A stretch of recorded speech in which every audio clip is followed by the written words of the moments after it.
warahmatullahi wabarakatuh. Halo teman-teman semuanya. Pada kesempatan kali ini, kami akan membahas fenomena pengurangan fonem di media sosial.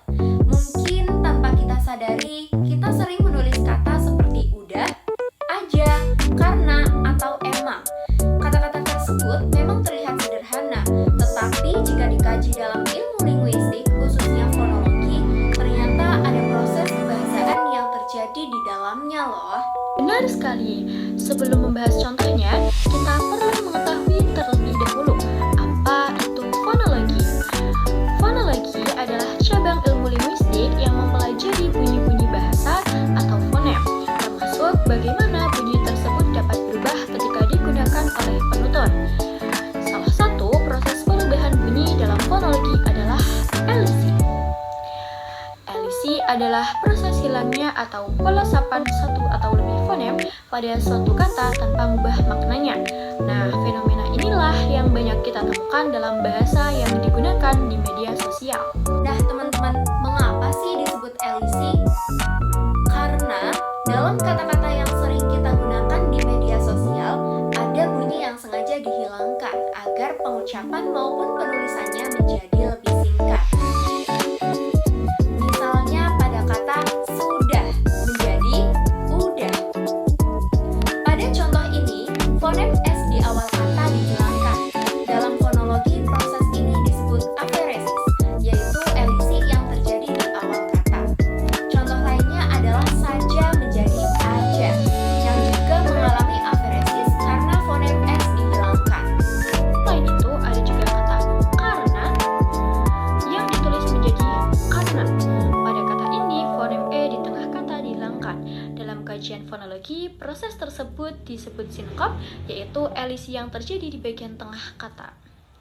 Kemudian ada kata memang menjadi emang, yang juga merupakan contoh aferesis dalam fonem M di awal kata dihilangkan.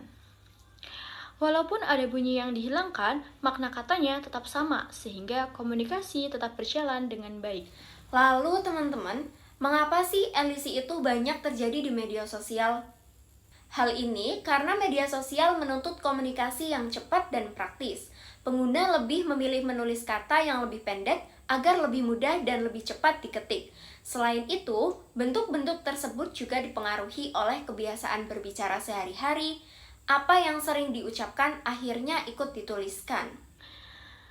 Nah, dari sudut pandang fonologi, fenomena ini menunjukkan bahwa bahasa bersifat dinamis atau selalu berkembang mengikuti kebutuhan masyarakat. Namun, kita juga harus memahami bahwa penggunaan elisi sebaiknya disesuaikan dengan situasi. Dalam percakapan santai di media sosial, penggunaan kata seperti udah, aja, atau karena masih dapat diterima. Akan tetapi, dalam penulisan karya ilmiah, surat resmi maupun tugas akademik, kita tetap dianjurkan menggunakan bahasa baku, yaitu sudah, saja, dan karena. Jadi, dapat kita simpulkan bahwa fenomena pengurangan fonem yang sering kita jumpai di media sosial itu salah satu bentuk elisi dalam kajian fonologi. Elisi juga dapat berupa aferesis jika bunyi yang dihilangkan berada di awal kata, sinkop jika berada di tengah kata, dan apokop jika bunyi yang dihilangkan berada di akhir kata.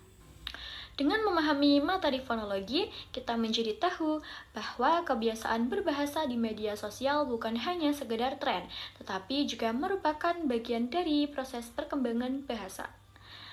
Itu saja yang dapat kami sampaikan. Terima kasih atas perhatian teman-teman semua. Wassalamualaikum warahmatullahi wabarakatuh.